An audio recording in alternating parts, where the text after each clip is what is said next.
One of the most legendary ideas in the history of psychology is located in an unassuming triangle divided into 5 sections referred to universally simply as Maslow's pyramid of needs. This profoundly influential pyramid first saw the world in an academic journal in the United States in 1943, where it was crudely drawn in black and white and surrounded by dense and jargon-rich text. It has since become a mainstay of psychological analyses, business presentations, and TED Talks, and grown ever more colourful and emphatic in the process. The pyramid was the work of a 35-year-old Jewish psychologist of Russian origins called Abraham Maslow, who'd been looking since the start of his professional career for nothing less than the meaning of life. No longer part of the close-knit Orthodox family of his youth, Maslow wanted to find out what could make life purposeful for people, himself included, in modern-day America, a country where the pursuit of money and fame seemed to have eclipsed any more interior or authentic aspirations.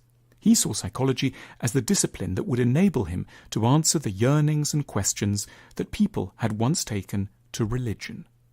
He suddenly saw that human beings could be said to have essentially 5 different kinds of need. On the one hand, the psychological, or what one could term, without any mysticism being meant by the word, the spiritual, and on the other, the material. For Maslow, we all start with a set of utterly non-negotiable and basic physiological needs for food, water, warmth, and rest. In addition, we have urgent safety needs for bodily security and protection from attack. But then we start to enter the spiritual domain. We need belongingness and love. We need friends and lovers. We need esteem and respect.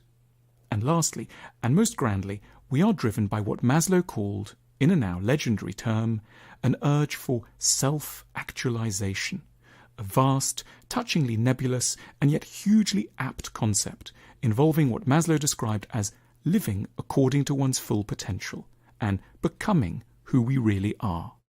Part of the reason why the description of these needs, laid out in pyramid form, has proved so persuasive is their capacity to capture a profound structural truth about human existence. Maslow was putting his finger with unusual deftness and precision on a set of answers to very large questions that tend to confuse and perplex us viciously, particularly when we're young. Namely, what are we really after? What do we long for? And how do we arrange our priorities and give due regard for the different and competing claims we have on our attention? Maslow was reminding us with artistic concision of the shape of an ideal, well-lived life, proposing at once that we cannot live by our spiritual callings alone, but also that it cannot be right to remain focused only on the material either.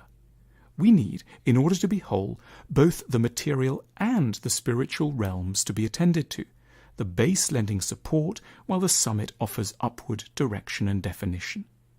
Maslow was rebutting calls from 2 kinds of zealots. Firstly, over-ardent spiritual types who might urge us to forget entirely about money, housing, a good insurance policy, and enough to pay for lunch.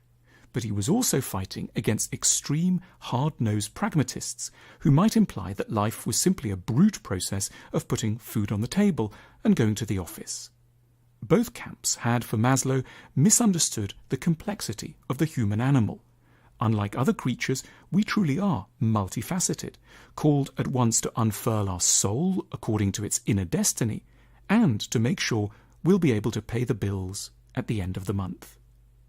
Operating at the heyday of American capitalism, Maslow was interestingly ambivalent about business.